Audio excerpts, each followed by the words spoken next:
په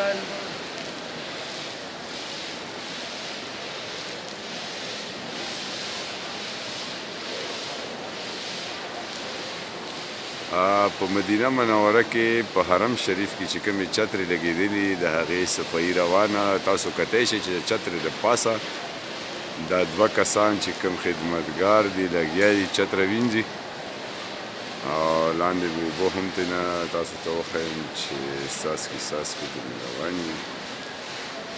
د کمال خبره دا چې دا تاسو کتی شئ د چترې پاسه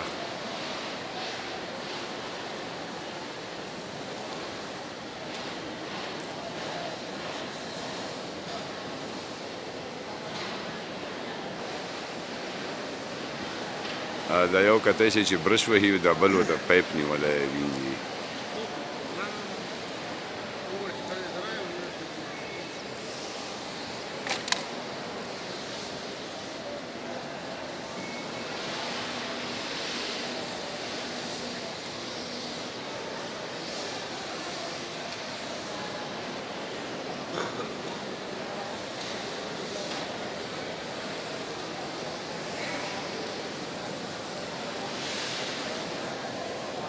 ملګریو د چترې د پاسه تاسو کتی شئ چې دا یو ملګری برش وهي لګیا دی چتره وینځي او دا بل ملګري ورته اوبه نیولي.